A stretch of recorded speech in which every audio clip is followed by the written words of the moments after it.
Good morning दोस्तों, कैसे हैं आप सब। स्वागत है आप सभी का ओनो स्टडी प्लेटफॉर्म पर। मैं हूं आपके साथ नीतीश। करंट अफेयर के एक नए सेशन में हम यहां पर, जैसा कि आपको पता है कि हम यहां पर करंट अफेयर के नए सेशन के इस सेशन के माध्यम से देश विदेश की अलग अलग खबरों को क्वेश्चन के साथ एक्सप्लेन करते हैं जो कि एग्ज़ाम ओरिएंटेड होते हैं। तो आई होप कि लास्ट क्लास में आपको समझ में आ गया होगा। If there is any problem you can pin the question in comment box.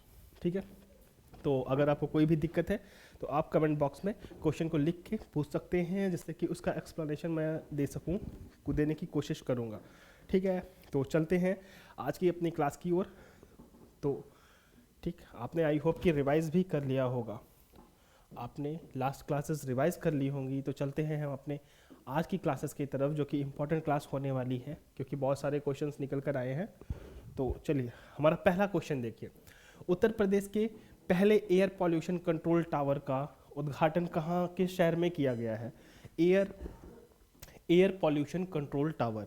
ठीक है, तो ऑप्शन देखिए, Lucknow, option B Kanpur, option C Noida, option D Ghaziabad.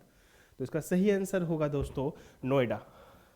Noida में यूपी का पहला एयर पॉल्यूशन कंट्रोल टावर का उद्घाटन किया गया है। ये एयर पॉल्यूशन कंट्रोल टावर होता क्या है? देखो, ये एक तरीके का एयर को साफ, हवा को साफ करने वाला टावर होता है, जिसमें काफ़ी सारे पंखे लगे होते हैं और काफ़ी ऊंचाई पर जाकर के ऊंचाई का एक टावर होता है, जहाँ से गंदी हवा खींची जाती है और साफ हवा बाहर निकाली जाती है। ठीक है, जैसा कि आप सभी को पता है कि ठंडी के दिनों में, ठंड के मौसम में भारत में वायु प्रदूषण की समस्या बढ़ जाती है, खासकर उत्तर भारत के क्षेत्रों में। तो उत्तर भारत में वायु प्रदूषण के कारण काफ़ी बीमारियां या फिर काफ़ी समस्याएं उत्पन्न होती हैं। ठीक है, तो इस चीज़ से निपटने के लिए उत्तर प्रदेश ने पहला स्मॉग टावर लगाया है अपने राज्य का। और हालांकि देश के अगर पहले स्मॉग टावर की बात करें तो देश का पहला स्मॉग टावर लगाया गया है दिल्ली में। ठीक है, देश का पहला air pollution control tower Delhi में लगाया गया था। ठीक है, दिल्ली में। इतना समझ में आ गया होगा। अब थोड़ा सा जान लेते हैं कि जो ये पॉल्यूशन है इतना फैल रहा है, तो इसकी थोड़ा सा इसकी टर्मिनोलॉजी, थोड़ा सा क्या क्या इसके पीछे का साइंस है ये जान लेते हैं। कैसे फैल रहा है इतना एयर पॉल्यूशन, कौन सी संस्था है जो इस एयर पॉल्यूशन पर नज़र रख रही है हमारे देश में, इस एयर पॉल्यूशन को कम करने के लिए क्या प्रयास हो रहे हैं। तो देखो, अभी हाल ही में ये हुआ था कि रिपोर्ट के हाल ही में ये देखा गया, ठंडियों जैसे ही ठंडियाँ शुरू हुई, दिल्ली में प्रदूषण का स्तर दिवाली के बाद बढ़ जाता है। ठीक है, बढ़ गया। तो इस पर सुप्रीम कोर्ट ने भी संज्ञान लेते हुए केंद्र सरकार को फटकार लगाई और ये कहा कि आप इसके लिए उपाय करिए। तो दोस्तों, इसके लिए उपाय क्या? फिलहाल ये लोग रिपोर्ट को जो होता है, ये हवा की गुणवत्ता को मापते कैसे हैं? तो देखो, इसके लिए एक IQ एयर नाम की एक रिपोर्ट होती है। ठीक है, इसे IQ एयर, तो इसे जारी करता है एक स्विस संगठन है। स्विस संगठन है जो IQ एयर नाम की रिपोर्ट जारी करता है। ठीक है, ये जो IQ एयर रिपोर्ट होती है, स्विस संगठन के द्वारा जारी की जाती है। ये हवा की गुणवत्ता, यह रिपोर्ट हवा की गुणवत्ता को कौन सा, दुनिया में कौन सा शहर कितना प्रदूषित है ये बताती है, हवा की गुणवत्ता को मापने के साथ। और हवा की गुणवत्ता को मापने का इसका मानक होता है PM 2.5, PM 2 पार्टिकुलेट मैटर 2.5। ठीक है, ये जो PM 2.5 है, 2.5 का मतलब ये 2.5 माइक्रोमीटर से भी छोटा कण होता है। धूल के कण होते हैं जो 2.5 माइक्रोमीटर, 2.5 माइक्रोमीटर का मतलब आपका जो बाल है, सर के बाल होंगे, तो सर के बाल के व्यास से व्यास का लगभग समझ लीजिए 3% होगा। ये आपके बाल से भी पतले कण होते हैं। तो PM 2.5 की मात्रा को मापता है। ठीक है, तो इससे होता क्या है? PM 2.5 ये सांस संबंधी समस्याओं को उत्पन्न करता है। श्वास संबंधी समस्याएं, इससे श्वास संबंधी समस्याएं होती है। साथ ही साथ जो डायबिटिक पेशेंट हैं, शुगर के मरीज हैं, शुगर मरीजों को भी इससे काफ़ी दिक्कत होती है, शुगर मरीजों को भी काफ़ी दिक्कत होती है। ठीक है, और देखो, इस रिपोर्ट में ये बताया गया था कि विश्व में इसने 30 शहरों को लिया, विश्व में इसने 30 शहरों को लिया, दुनिया भर से 30 अलग अलग शहरों को लिया, जिसमें से 22 शहर भारत के हैं। 22 शहर भारत के हैं। ठीक है, और ये जो 22 शहर हैं दुनिया के सबसे प्रदूषित शहर हैं, ठीक। वायु प्रदूषण यहाँ पे सबसे ज़्यादा है इन 22 शहरों में, वो भी भारत से हैं 22 शहर। अगर टॉप पे बात करें तो टॉप पर है हमारा दिल्ली। दिल्ली भारत की राजधानी दिल्ली। फिर इसके बाद आता है Bangladesh.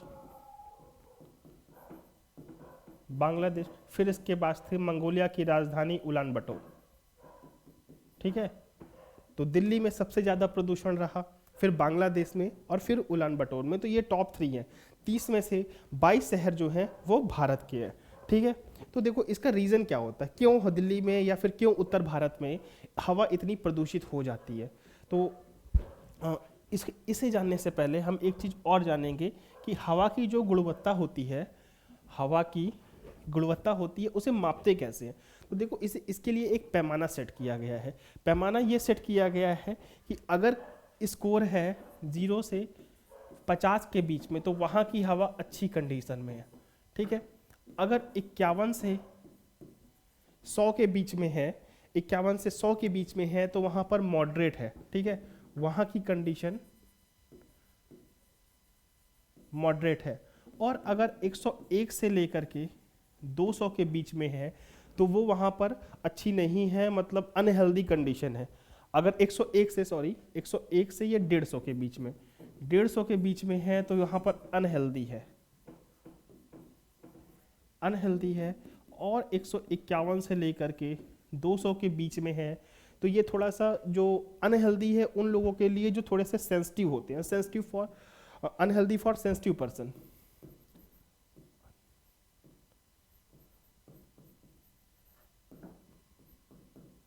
Unhealthy for sensitive person, ठीक है। फिर 201 से लेकर के अगर ये 300 के पार चली जाती है, 201 से 300 के पार, तो ये बहुत खतरनाक, ठीक है, वेरी हजार्डस,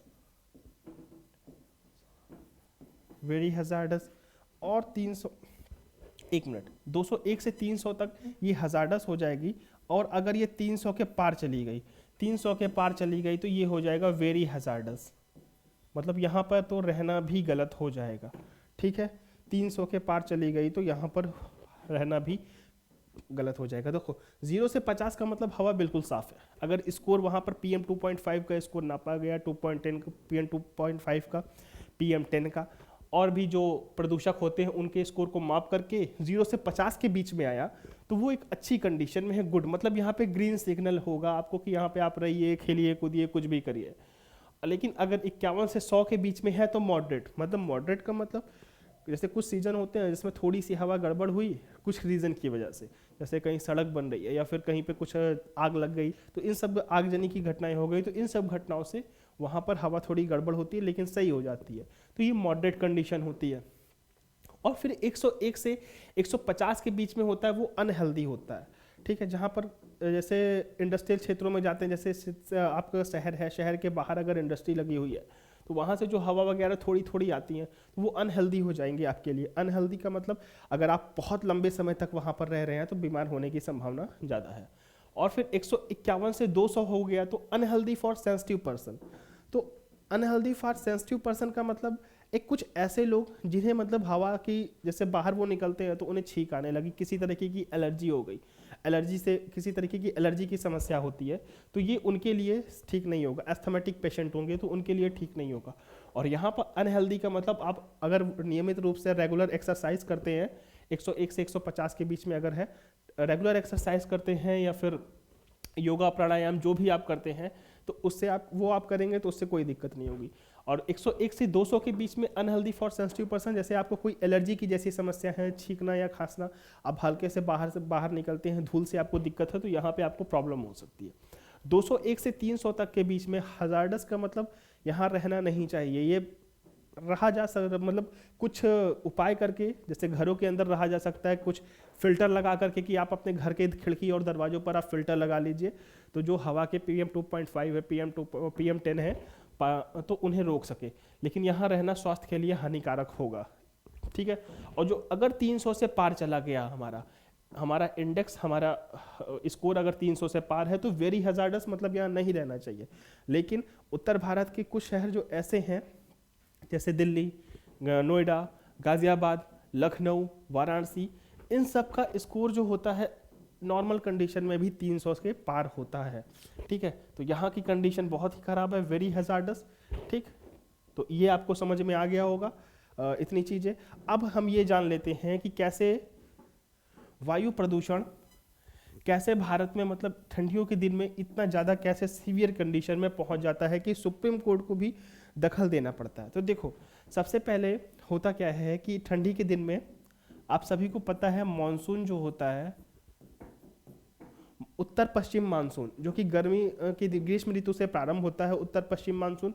तो जैसे ही शीत ऋतु आती है, ज्योग्राफी में आपने पढ़ा होगा कि उत्तर पश्चिम मानसून जो वापस होने लगता है। ठीक है, उत्तर मानसून की वापसी होती है और इसकी डायरेक्शन चेंज हो जाती है।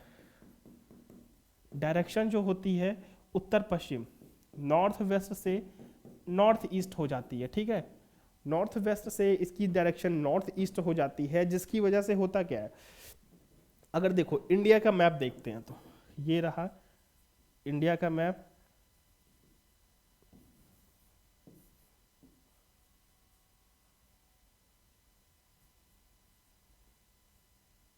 ठीक है, ये मैप देखते हैं तो नॉर्थ ईस्ट का मतलब यहाँ से देखो, नॉर्थ जब हवा की दिशा चेंज होती है तो हवा कुछ ऐसे चलने लगती है। ठीक है, यहाँ से हवा इधर से ऐसे चलने लगेगी। एक मिनट, हम कलर यहाँ से थोड़ा सा चेंज करते हैं। जब हवा यहाँ से ऐसे चलने लगेगी तो उस समय क्या होता है, पाकिस्तान और अफगानिस्तान का कुछ एरिया होता है, तो यहाँ से धूल भरे जो कण होते हैं, धूल भरी हवाएं, या फिर यहाँ पे ठंड के सीज़न में आपको पता है कि पराली का दहन हमारे यहाँ होता है, जैसे राजस्थान, हरियाणा, गुजरात, हरियाणा, पंजाब, पश्चिमी उत्तर प्रदेश के कुछ हिस्से, तो पाकिस्तान का जो हिस्सा है पंजाब वाला, वहाँ पर भी पराली दहन होती है। साथ ही साथ अफगानिस्तान से धूल भरी हवाएं चलती हैं, तो जो ये उत्तर पश्चिम हवाएं होती हैं, इनके साथ ये कण उठ करके आते हैं और यहाँ तक फैलते पूरे उत्तर भारत में फैल जाते हैं धूल के कण।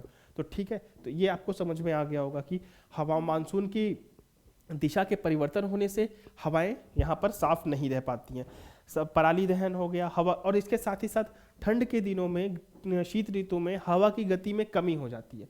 तो जब हवा की गति में कमी हो जाती है तो यहाँ पर इन पार्टिकुलेट मैटर्स का यहाँ ठहराव हो जाता है, ये ठहर से जाते हैं हवा की गति कम होने के कारण। और साथ ही साथ तापमान भी कम होता है, तो तापमान कम होने के कारण ये वायु जो होती है वो निचले स्तर पर बैठती है।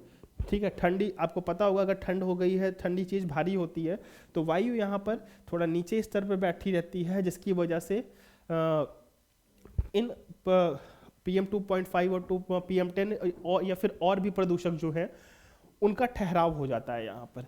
तो हवा में तापमान में कमी, हवा की रफ्तार में कमी, वायु की गति में कमी, पराली दहन, और साथ ही साथ दिल्ली के और आसपास के क्षेत्रों में जो भी वाहनों से निकलता हुआ प्रदूषण, दिल्ली के आसपास के एरियाज़ में जो भी इंडस्ट्रीज़ लगी हुई हैं, जैसे गाज़ियाबाद, नोएडा, जो भी इंडस्ट्रियल एरिया है हरियाणा में, तो इंडस्ट्री से होने वाला धुआं, और इसके साथ साथ बिजली को थर्मल पावर प्लांट, ठीक है, कोयले से कोयला आधारित विद्युत संयंत्र से निकलने वाला धुआं, जिसमें होता है सल्फर डाइऑक्साइड, PM 2.5, PM10, तो इस तरीके की तमाम प्रदूषक कोयला जनित थर्मल पावर प्लांट में होती है। तो आपको अब समझ में आ गया होगा कि कैसे ये मतलब यहाँ पर प्रदूषण बढ़ता है।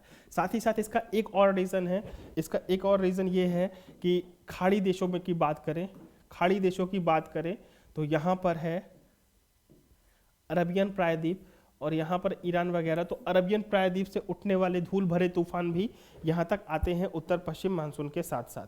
ठीक है, और जो इस समय अगर कंस्ट्रक्शन हो रहा है तो कंस्ट्रक्शन में जलाए जाने वाले अपशिष्ट, तो उन सभी का प्रदूषण मिला करके ये प्रदूषण की स्थिति गंभीर बन जाती है। ठीक है, तो इसके लिए देखो उपाय क्या किए गए हैं, एक जल्दी से उपाय देख लेते हैं। तो गवर्नमेंट ने कुछ हैप्पी सीडर मशीनें, हैप्पी सीडर मशीन होती है जैसे आप ट्रैक्टर में लगा सकते हैं, और ये मशीन क्या करती है, धान को उसके जड़ सहित उखाड़ देती है, धान को जड़ सहित उखाड़ देती है। तो इससे होता ये है कि किसानों को उसे जलाने की ज़रूरत नहीं पड़ेगी। तो गवर्नमेंट इस चीज़ को, हैप्पी सीडर मशीनों को खरीदने के लिए किसानों को सब्सिडी दे रही है। ठीक है, जब वो जड़ से उखड़ जाएंगे तो उनके जो धान काटने के बाद जो उनकी ठूठ बचती है खेतों में, तो उसे जलाना नहीं पड़ेगा। साथ ही साथ भारत सरकार का प्रयास है भारत स्टेज 6 ईंधन वाले इंजन का वाहनों में प्रयोग, BS6 ईंधन वाले वाहनों का प्रयोग। तो आप देख रहे होंगे कि गवर्नमेंट ऑफ इंडिया का प्रयास है कि 2022 से जो भी ईंधन होंगे BS6 ईंधन होंगे और वही गाड़ियां बिकेंगी। ठीक है, और graded response action plan, graded GRAP, एक ग्रैप प्रोग्राम चलाया गया है, ग्रेडेड रिस्पांस एक्शन प्लान। इस प्लान के तहत जो भी थर्मल पावर प्लांट हैं जो कोयला से चलते हैं, ताप विद्युत संयंत्र है कोयला से चलने वाले, तो उन पर मतलब थोड़ा सा उन्हें कोई जो भी प्रदूषण करते हैं, जैसे ये है यहाँ से निकल रहा है इसकी चिमनी में, तो इसकी चिमनी में फिल्टर लगाना। ठीक है, कुछ ऐसे उपाय करना जिससे ये कम से कम प्रदूषण करे। तो ये हो गया ग्रैप। ग्रैप के बाद आता है हमारा CPCB के द्वारा नेशनल एयर क्वालिटी इंडेक्स जारी किया गया था। ठीक है, CPCB, ये यहाँ पर लिखते हैं, CPCB ने नेशनल एयर क्वालिटी इंडेक्स जारी किया है, जिसमें 8 प्रदूषकों को बताया है। ठीक है, 8 प्रदूषकों को बताया है। तो इसमें है कौन कौन से, PM2.5, PM10, ammonia, carbon monoxide, ठीक है, carbon monoxide, lead, nitrous oxide, lead, nitrous oxide, NO2। हो गया, 1 2 3 4 5 6 7, एक बच रहा है NO2, PM2.5, PM10, NH3 CO O3। ठीक है, PM2.5, PM10, NH3, lead, nitrous oxide, SO2, NO3, हो गया NH3। ठीक है, हो गया। तो इतनी सारी चीजें इसमें शामिल हैं। ठीक है, तो CPCB का नेशनल एयर क्वालिटी इंडेक्स है, जो कि 8 प्रदूषकों को समाहित, जिसमें 8 प्रदूषक बताए गए हैं, PM2.5, PM10, ammonia, lead, nitrous oxide, sulphur और ओजोन। ठीक है, तो इतने सारे 8 प्रदूषक बताए गए हैं। तो आई होप कि ये सारी चीज़ें समझ में आ गई होंगी कि स्मॉग टावर के साथ साथ हमने क्या क्या देख लिया है। ठीक है, तो चलते हैं अपने अगले प्रश्न की तरफ। अगला प्रश्न देखते हैं। हमारा अगला प्रश्न है, संयुक्त राष्ट्र की यूनेस्को के कार्यकारी बोर्ड 2021 से 25 के कार्यकाल के लिए किस देश का एक बार फिर से चुनाव किया गया है।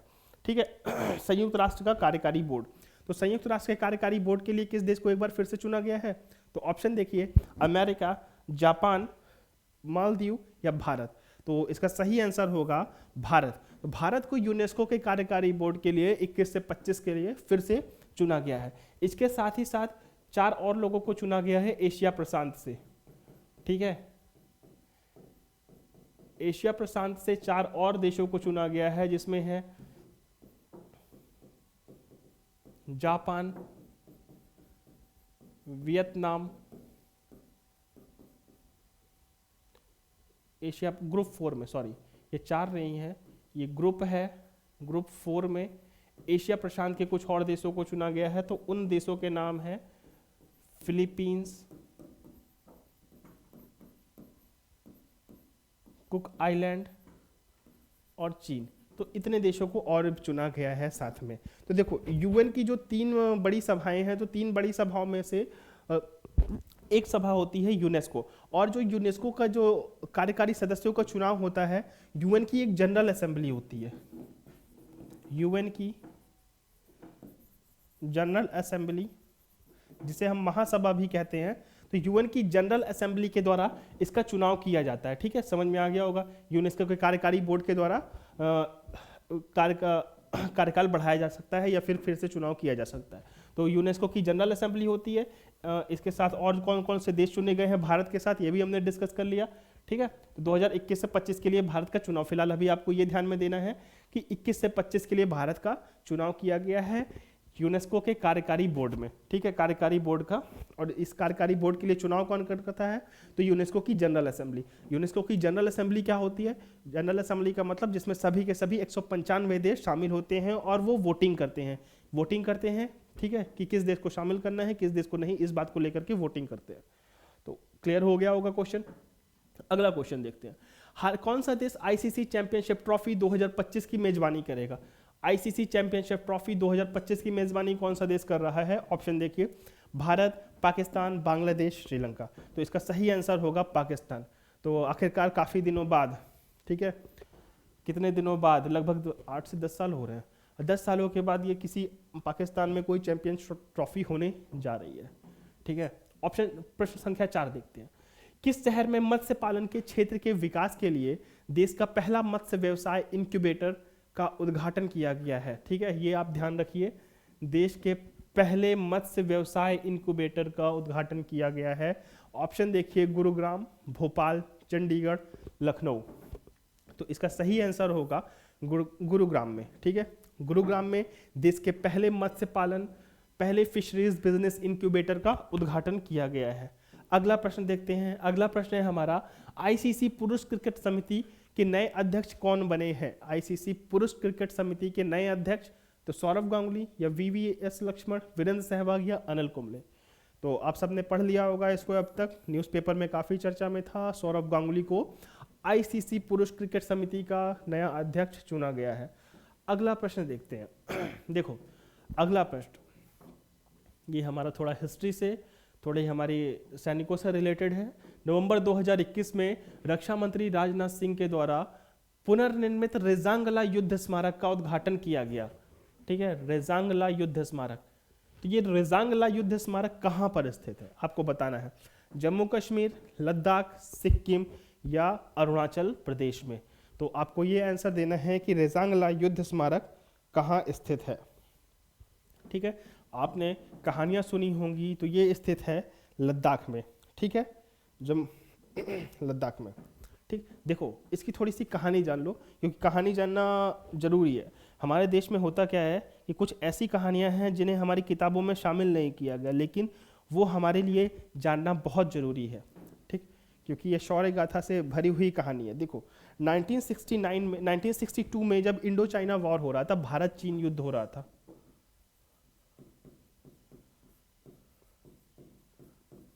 भारत चीन युद्ध हो रहा था 1969 में, 1962 में, सॉरी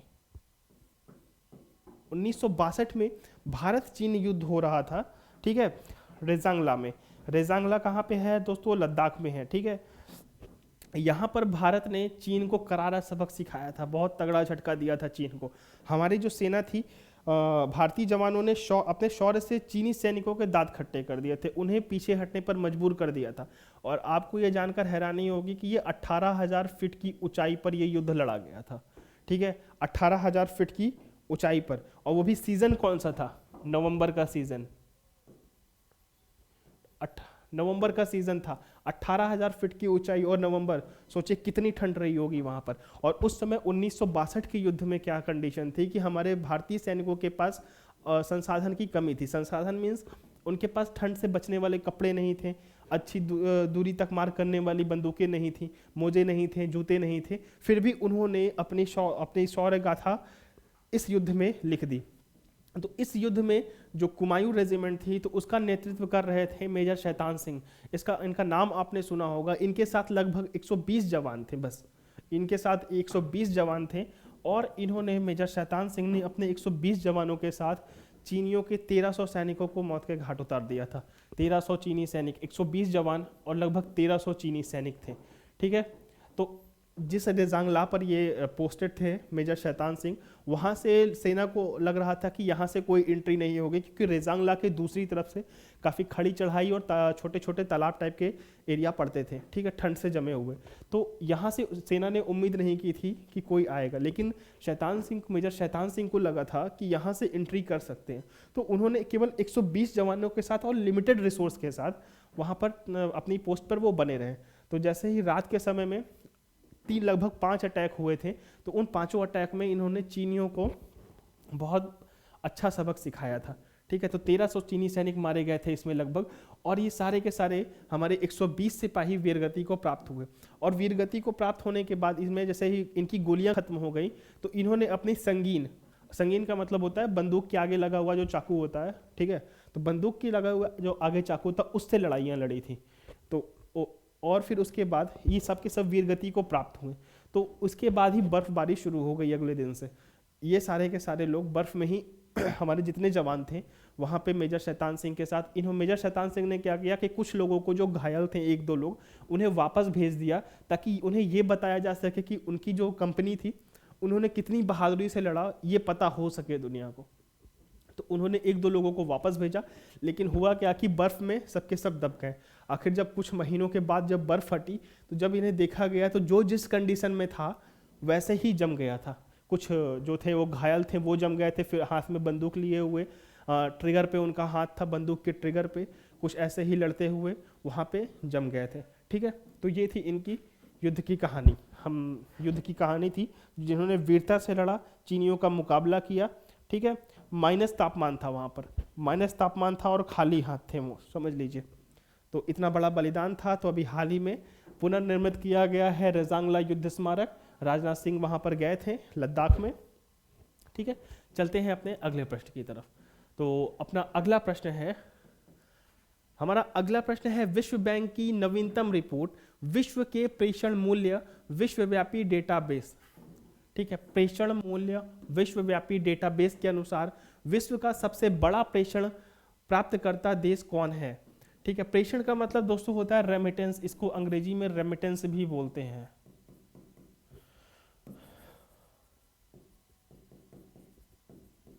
रेमिटेंस, तो इसको रेमिटेंस भी बोलते हैं। तो इसको सबसे बड़ा मतलब सबसे ज्यादा रेमिटेंस किसे प्राप्त हुआ, बांग्लादेश, चीन, भारत या पाकिस्तान को। तो इसका सही आंसर होगा भारत में। तो भारत को सबसे ज्यादा रेमिटेंस प्राप्त हुआ है। ठीक है, और जो ये रेमिटेंस की रिपोर्ट विश्व रिपोर्ट होती है इसे जारी करता है विश्व बैंक। ठीक है, विश्व बैंक। तो ये एक्चुअल में ये प्रेषण करते कौन है, देखो प्रेषण करने वाले जो होते हैं ये जाते हैं, ये अप्रवासी होते हैं। प्रेषण कौन करता है, तो ये अप्रवासी होते हैं। अप्रवासी का मतलब जो एक देश से दूसरे देश में कमाने के लिए जाते हैं, और ये अपने जिस देश में काम कर रहे होते हैं वहाँ पर अपने फैमिली के लिए ये विदेशी मुद्राएं भेजते हैं। ठीक है, एक मिनट दोस्तों, माफ कीजिएगा।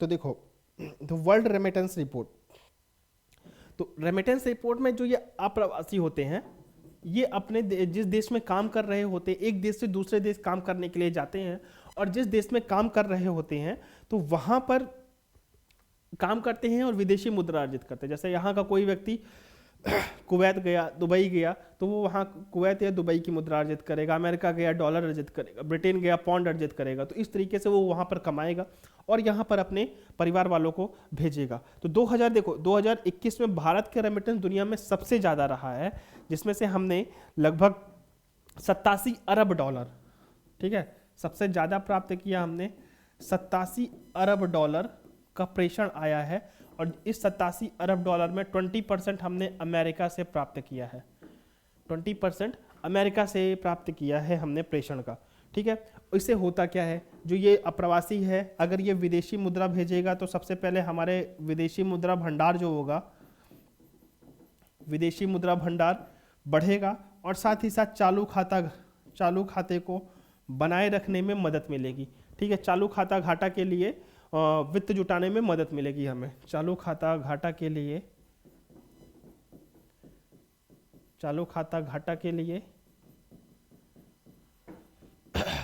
वित्त जुटाने में मदद। ठीक है, चालू खाता घाटा के लिए वित्त जुटाने में मदद मिलेगी। इसे जारी कौन करता है, तो जारी करने वाला है विश्व बैंक। ठीक है, हमने पिछली क्लास में चर्चा की थी विश्व बैंक के बारे में कि विश्व बैंक में दो संस्थाएं हैं ब्रेटन वुड्स समझौते के तहत। ठीक, IBRD, international bank for reconstruction and development, और साथ ही साथ IMF भी बना था 1944 में। ब्रेटन वुड्स समझौता हुआ था, ब्रेटन वुड्स समझौता के तहत विश्व बैंक का निर्माण हुआ था। IBR विश्व बैंक के जो है 5 IBR, जैसे एक IBRD है वैसे ही रीगा था, तो ऐसे ही 5 संस्थाएं हैं। तो विश्व बैंक जो है 5 संस्थाओं का समूह है। ठीक है, ये हमने कल चर्चा की थी, इसके बारे में हमने कल जाना था। 5 संस्थाओं का समूह है IBRD, ये जो 1944 में बना था ब्रेटन वुड्स समझौते के तहत। ठीक है, आप इसका विश्व बैंक का हेडक्वार्टर कहाँ है ये कमेंट बॉक्स में लिखकर बताइए, क्योंकि इस प्रश्न को हमने कल देखा था। तो आई होप कि ये क्वेश्चन समझ में आ गया होगा कि प्रेषण मूल्य विश्वव्यापी डाटाबेस के अनुसार सबसे बड़ा प्रेषण प्राप्तकर्ता देश कौन है? भारत। तो प्रेषण भेजता कौन है? जो ये अप्रवासी होते हैं, एक देश से दूसरे देश में काम करने जाते हैं, वहाँ कमाते हैं और विदेशी मुद्राएं भेजते हैं। तो भारत ने $87 अरब प्राप्त किया है इस बार का प्रेषण, और 20% अमेरिका से मिला है। इससे क्या होता है? विदेशी मुद्रा में वृद्धि होती है और चालू खाता घाटा को बनाए रखने या फिर चालू खाते घाटे के लिए वित्त जुटाने में मदद मिलती है। ठीक है, जारी करने वाला है विश्व बैंक। अगर विश्व बैंक की और कुछ रिपोर्ट के बारे में बात करें तो एक रिपोर्ट आपने बार बार सुनी हुई होगी, तो ease of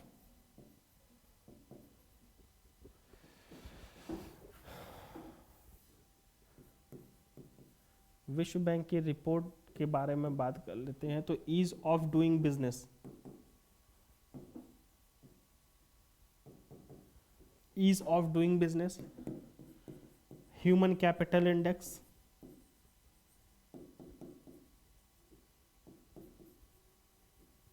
human capital index, world development index. तो ये कुछ ऐसी रिपोर्ट है जिन्हें विश्व बैंक के द्वारा जारी की जाती है। आपको याद हो गया होगा, एक बार फिर से देख लो। Ease of doing business, human capital index, world development index. चलते हैं अपने अगले प्रश्न की तरफ। लाल सलाम नाम की एक हाल ही में बुक लिखी गई है, अ नॉवेल, एक उपन्यास है ये। लाल सलाम अ नॉवेल किसके द्वारा लिखा गया है? ऑप्शन देखिए, स्मृति ईरानी, ममता बनर्जी या हेमंत सोरेन, या इनमें से कोई नहीं। तो इसका सही आंसर होगा, ये बुक लिखी गई है स्मृति ईरानी। जो छत्तीसगढ़ में नक्सली हमले हुए थे वो सब आपको याद होगा, तो ये बुक उसी के ऊपर है, लाल सलाम। अगला देखते हैं, राष्ट्रीय प्राकृतिक चिकित्सा दिवस कब मनाया गया? तो राष्ट्रीय प्राकृतिक चिकित्सा दिवस कब मनाया गया? तो इसका आंसर देखिए, आंसर है 18 नवंबर, 19 नवंबर, 22 नवंबर, 12 नवंबर या 16 नवंबर। तो इसका सही आंसर है दोस्तों, सही आंसर है 18 नवंबर। 18 नवंबर को राष्ट्रीय प्राकृतिक चिकित्सा दिवस मनाया गया है। ठीक है, जिसका उद्देश्य क्या है? उद्देश्य है कि प्राकृतिक चिकित्सा के माध्यम से सकारात्मक रूप से प्राकृतिक चिकित्सा का जो एप्लीकेशन है वो बढ़ाना। ठीक है, प्राकृतिक चिकित्सा के उपयोग को बढ़ाना। ठीक है, समझ में आ गया होगा। प्राकृतिक चिकित्सा देखो मानसिक और शारीरिक स्वास्थ्य को बढ़ावा देगी। ठीक है, इसका उद्देश्य यह है कि प्राकृतिक चिकित्सा के माध्यम से मानसिक व शारीरिक स्वास्थ्य को बढ़ावा देना। और आपने पढ़ा होगा, इसके पहले पढ़ा होगा कि आयुष मंत्रालय जो है हमारा, आयुष मंत्रालय ने कुछ ऐसी पद्धतियों को प्राकृतिक चिकित्सा में शामिल कर दिया है। कुछ पद्धतियां हैं जो भारत की प्राचीन पद्धतियां हैं, भारत की विरासत है। आयुष मंत्रालय ने भारत की कुछ विरासतें हैं उसे प्राकृतिक चिकित्सा में शामिल कर दिया गया है। तो उनमें से है कौन कौन, तो ये देख लेते हैं। तो देखो, आयुर्वेद के बाद आपने योग, जिसमें विश्व योग दिवस मनाया जाता है। कमेंट बॉक्स में बता दीजिए कि विश्व योग दिवस कब मनाया जाता है। योग के बाद सिद्ध, यूनानी और उसके बाद होम्योपैथी, आयुर्वेद, योग, प्राकृतिक। 1 2 3 4 5 है। इसके लद्दाख का एक सोवा रिगपा भी है। ठीक है, सोवा रिगपा। तो ये सारी जो चीजें हैं इन्हें आयुर्वेद ने प्राकृतिक चिकित्सा के तहत माना है। ठीक है, 18 दिसंबर 2018 को ये शुरू हुआ था। 18 दिसंबर 2018 को ये शुरू किया गया था। ठीक है, यह दिवस घोषित किया गया था, मतलब इस दिवस की घोषणा की गई थी 18 दिसंबर 2018 को, और ये मनाया जाता है 18 नवंबर को। ठीक है, तो इसका जो शुरुआत हुई थी वो कहाँ से हुई थी? देखो 1945 में, 1945 में माफ कीजिए, तो देखो 1945 में महात्मा गांधी ने 1945 में महात्मा गांधी ने 18 नवंबर को all India cure foundation, all India nature cure, ठीक है, all India nature cure foundation trust के आजीवन अध्यक्ष बने थे, जिसमें प्राकृतिक चिकित्सा के माध्यम से इलाज करना था। तो 18 नवंबर को ही ये घटना हुई थी, तो इसलिए 18 नवंबर को ही प्राकृतिक चिकित्सा दिवस मनाया जाता है। समझ में आ गया होगा कि प्राकृतिक चिकित्सा जो है मानसिक एवं शारीरिक स्वास्थ्य को बढ़ावा देने के लिए आयुष मंत्रालय ने पहले भी योग, सिद्ध, आयुर्वेद, यूनानी, होम्योपैथी, सोवा रिगपा को प्राकृतिक चिकित्सा के तहत माना है। और साथ ही साथ 1945 में महात्मा गांधी को all India natural cure foundation trust का आजीवन अध्यक्ष नियुक्त किया गया था। तो इसीलिए उस दिन से लेकर के अब तक इसको प्राकृतिक चिकित्सा दिवस के रूप में मनाया जाता है। तो आई होप कि ये समझ में आ गया होगा। तो अगला देखते हैं, 3 दिवसीय राष्ट्र रक्षा समर्पण पर्व का आयोजन कहाँ किया जाएगा? तो अभी हाल ही में हुआ है, हाल ही में क्या, कल की बात है ये। तो लखनऊ, झांसी, गोरखपुर या वाराणसी? इसका सही आंसर होगा झांसी, ठीक है, इसका सही आंसर होगा झांसी। तो चलते हैं हम अपने अगले प्रश्न की तरफ। हमारा अगला प्रश्न है, हाल ही में खबरों में देखा जाने वाला एक नया स्टेल्थ विमान चेकमेट, ये ध्यान रखिएगा, चेकमेट स्टेल्थ विमान है, किस देश के द्वारा विकसित किया गया है? रूस के द्वारा, अमेरिका के द्वारा, भारत के द्वारा या ब्रिटेन के द्वारा? तो इसका सही आंसर होगा यह विमान रूस के द्वारा विकसित किया गया है।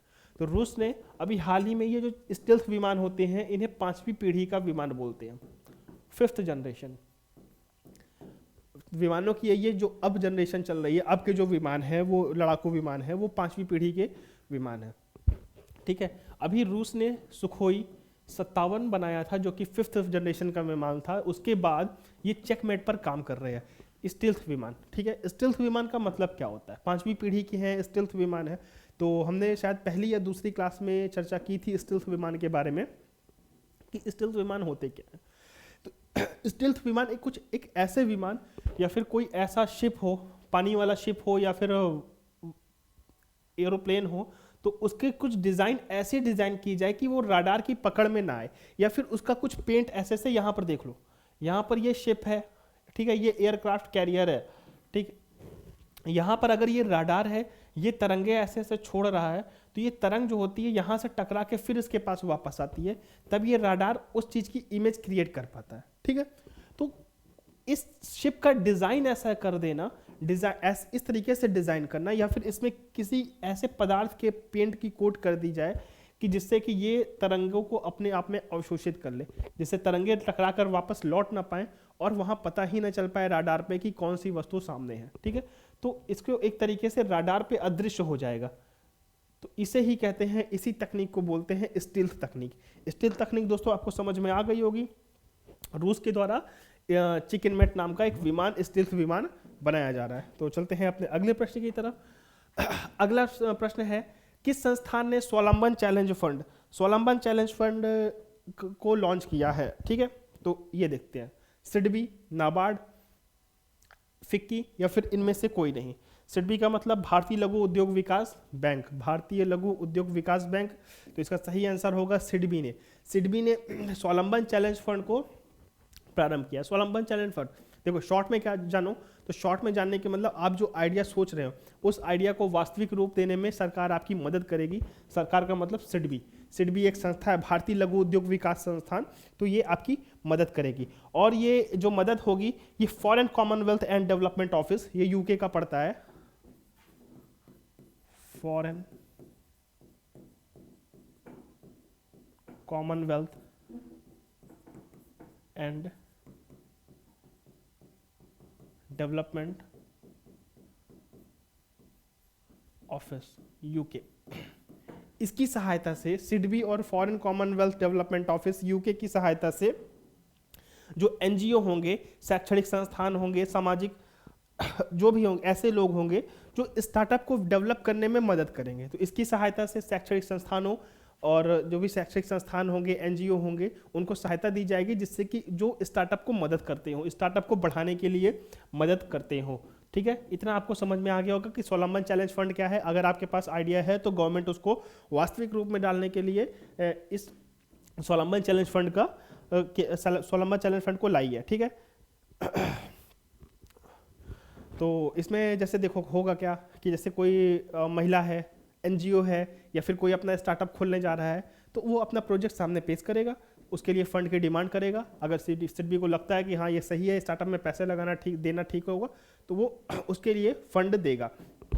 ठीक है, अपना प्रस्ताव अगर वो प्रस्तुत करेंगे, और साथ ही साथ जो ये भारत का 2070 तक ये जो ये फंड है, इसके लिए ये भी आवश्यक होगा कि जो भारत सरकार का हमने जो लक्ष्य रखा था ग्लासगो में कि 2070 तक हम नेट जीरो को लक्ष्य प्राप्त कर लेंगे, नेट जीरो कार्बन उत्सर्जन का लक्ष्य प्राप्त करेंगे, यह इस चीज़ को भी ध्यान में रख करके यह योजना तैयार की गई है। ठीक है, तो समझ में आ गई होंगी चीज़ें। अगर सिडबी की बात करें तो सिडबी कब बना था? सिडबी का गठन हुआ था 2 अप्रैल 1990 में।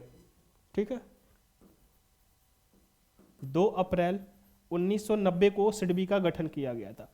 ठीक, अगर इसका हेडक्वार्टर देखते हैं कहाँ पर है, तो इसका हेडक्वार्टर जो है लखनऊ में है। इसका हेडक्वार्टर जो है लखनऊ में है। और सिडबी का मेन काम क्या होता है? MSME, micro small intermediate, micro small सूक्ष्म मध्यम एवं लघु, micro medium and small enterprises, MSME, MSME को बढ़ावा देना। ठीक है, एमएसएमई को बढ़ावा देने के लिए इसका गठन किया गया था। तो इतना समझ में आ गया होगा। स्वावलंबन फंड किसने लॉन्च किया है? सिडबी ने लॉन्च किया है। ठीक है, ठीक है, स्टार्टअप को बढ़ावा देने के लिए, और इसकी सिडबी का गठन किया गया 2 अप्रैल 1990 को। इसका हेडक्वार्टर कहाँ पर है?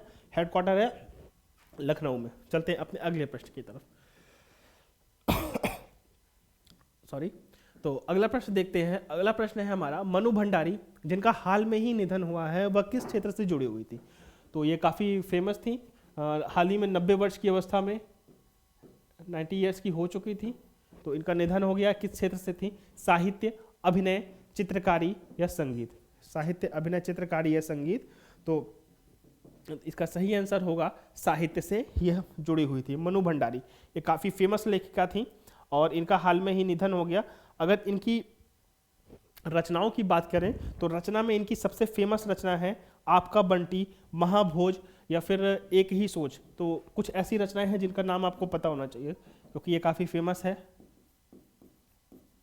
कभी अगर मौका मिले तो आप इनकी किताबें पढ़कर देखिएगा। आपकी बंटी, आपका बंटी,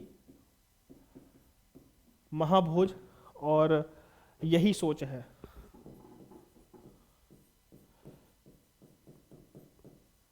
यही सोच है। तो ये कुछ ऐसी रचनाएं हैं, इनकी फेमस रचनाएं हैं ये, तो इन्हें आप ध्यान में रखिएगा। मनु भंडारी का नाम एक साहित्यकार थी। अगला प्रश्न देखते हैं। ठीक है, राष्ट्रीय एकता दिवस 19 नवंबर को किसकी जयंती को चिन्हित करने के लिए मनाया गया? तो राष्ट्रीय एकता दिवस जो मनाया गया है किसकी जयंती है? तो ऑप्शन देखिए, सरोजनी नायडू, इंदिरा गांधी, विजय लक्ष्मी पंडित या सुचेता कृपलानी। तो इसका सही आंसर होगा इंदिरा गांधी। इंदिरा गांधी, इन्हें आयरन लेडी भी कहा जाता है, जिन्हें सख्त फैसले लेने के लिए जाना जाता था। Iron lady Indira Gandhi. तो राष्ट्रीय एकता दिवस 19 नवंबर को, ठीक है, किसकी जयंती को चिन्हित करने के लिए? इंदिरा गांधी को। ध्यान में रख लीजिएगा, जयंती है, पूछा जा सकता है वनडे एग्जाम में, डायरेक्ट आ जा सकता है ये। अगला क्वेश्चन देखते हैं। अगला क्वेश्चन है, कौन सा देश पहली बार आईसीसी अंडर 19 क्रिकेट विश्व कप के 14वें संस्करण की मेजबानी करेगा? तो इसका सही आंसर है वेस्ट इंडीज। ऑप्शन देख लीजिए एक बार, New Zealand, Australia, West Indies, England. तो इसका सही आंसर है वेस्ट इंडीज। वेस्ट इंडीज पहली बार ICC under 19 World Cup cricket की मेजबानी करेगा, वो भी 14वां संस्करण। ठीक है, अगला प्रश्न देखते हैं। अगला प्रश्न है, प्रधानमंत्री नरेंद्र मोदी ने झांसी में 2021 में नवंबर 2021 में झांसी में भारतीय नौसेना को उन्नत इलेक्ट्रॉनिक वॉरफेयर प्रणाली शक्ति, ठीक है, शक्ति सौंपी। इसके तहत इसे किसके द्वारा डिजाइन और विकसित किया गया है? ठीक है, ये ऑप्शन देखिए, केंद्रीय फॉरेंसिक विज्ञान प्रयोगशाला, रक्षा इलेक्ट्रॉनिक अनुसंधान प्रयोगशाला, परमाणु खनिज अन्वेषण एवं अनुसंधान निदेशालय या फिर हिंदुस्तान एरोनॉटिकल लिमिटेड। ठीक, तो शक्ति, यह है क्या? शक्ति उन्नत इलेक्ट्रॉनिक वॉरफेयर प्रणाली है जिसे विकसित किया गया है रक्षा इलेक्ट्रॉनिक अनुसंधान प्रयोगशाला के द्वारा। तो ये आप ध्यान रखिए। अभी हाल ही में झांसी में गए थे पीएम, अभी हमारा पिछला क्वेश्चन भी झांसी से ही रिलेटेड था, जहाँ पर काफ़ी सारी योजनाओं का भी उन्होंने लॉन्च किया, रक्षा से जुड़े हुए, रक्षा से जुड़ी हुई काफ़ी योजनाओं को भी लॉन्च किया था। और ये देखिए राष्ट्र रक्षा समर्पण पर्व का आयोजन भी कहाँ किया गया, झांसी में, ठीक है, जहाँ पर प्रधानमंत्री ने हमारे रानी लक्ष्मीबाई के योगदान पर भी चर्चा की थी, ठीक है। तो चलते हैं अपने लास्ट क्वेश्चन की तरफ। हमारा लास्ट क्वेश्चन रिलेटेड है यूपीआई से, यूनिफाइड पेमेंट इंटरफेस, ठीक है। यूपीआई के संबंध में निम्नलिखित में से कौन सा कथन सत्य है, तो ये आपको बताना है, इसमें कथन दिए हुए हैं। तो यह तत्काल भुगतान सेवा IMPS का एक उन्नत संस्करण है जो कि 18 घंटे, ये आप ध्यान दीजिएगा, कैशलेस धन हस्तांतरण की सुविधा प्रदान करता है, ठीक है। यूपीआई को वर्ष 2016 में NPCI के 21 सदस्य बैंकों के द्वारा लॉन्च किया गया था, ठीक है। NPCI, national payment corporation of India, ठीक, NPCI के द्वारा लॉन्च किया गया था। इसका ऑप्शन देखिए, ऑप्शन ए केवल एक, केवल दो, या एक और दो, दोनों, या फिर दोनों में से कोई नहीं, ठीक है। तो देखो इसका ऑप्शन थोड़ा सा समझ लेते हैं, ये है क्या, तत्काल भुगतान सेवा का एक उन्नत संस्करण है, यहां तक ठीक है ये, ठीक है। तत्काल IMPS का एक उन्नत संस्करण है। इसमें होता क्या है यूपीआई, तो यूपीआई में देखो एक ऐसी प्रणाली है जो कई सारे बैंकों को, कई सारे बैंक खातों को, जैसे आप अगर भीम चलाते होंगे या फोन पे चलाते होंगे, तो उसमें आप कितने भी 2 या 3 बैंक अकाउंट को एक ही अकाउंट से जोड़ सकते हैं। तो यूपीआई एक इंटरफेस या एक माध्यम का काम करता है, ठीक है।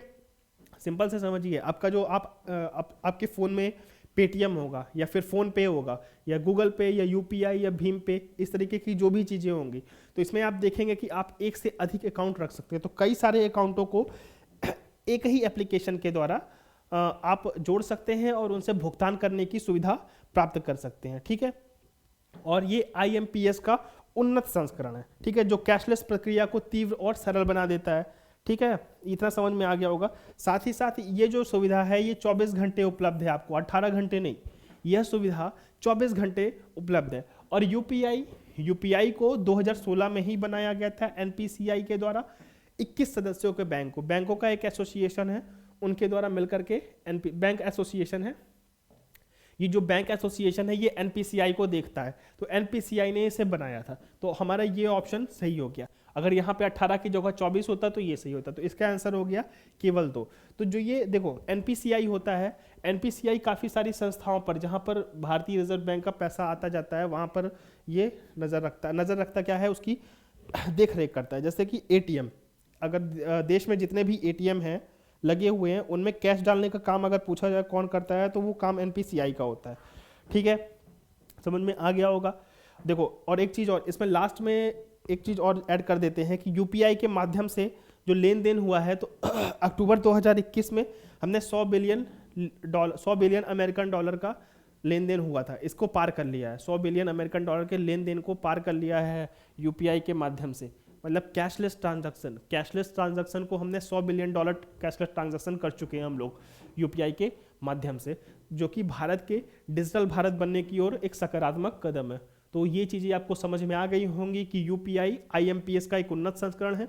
यूपीआई का मतलब एक एप्लीकेशन से आप कई सारे बैंक अकाउंट को जोड़ करके भुगतान की सुविधा प्राप्त कर सकते हैं, भुगतान के साथ आप धन की प्राप्ति भी कर सकते हैं, ठीक है। ट्रांजैक्शन और विड्रॉल आप दोनों कर सकते हैं, जो कि कैशलेस और धन हस्तांतरण की सुविधा प्रदान करता है। और इसका गठन किया गया यूपीआई का 2016 में, ठीक है, 2016 में इसका गठन किया गया था, NPCI के द्वारा लॉन्च किया गया। 21 बैंकों का बैंक ऑफ एसोसिएशन था, तो उसके साथ लॉन्च किया गया था। तो आई होप कि आज की क्लासेस आपको समझ में आई हैं। थोड़ी बहुत प्रॉब्लम्स थी, तो अगर है कोई दिक्कत आपको तो आप कमेंट बॉक्स में आंसर कर दीजिए। आप कमेंट बॉक्स में बताइए कि क्या प्रॉब्लम है, तो उसका सॉल्यूशन किया जाएगा। तब तक आप रिवाइज करिए क्लास को, क्योंकि बार बार मैं कहता हूँ कि पिछली क्लासेस के क्वेश्चन रिलेटेड होते हैं, ठीक है। तो यहाँ पर आज की क्लास समाप्त होती है। तब तक हमारे चैनल को लाइक कीजिए, सब्सक्राइब कीजिए और शेयर कीजिए। और हम कल मिलते हैं अपनी क्लास में एक बार फिर से एक नई एनर्जी के साथ। तब तक धन्यवाद।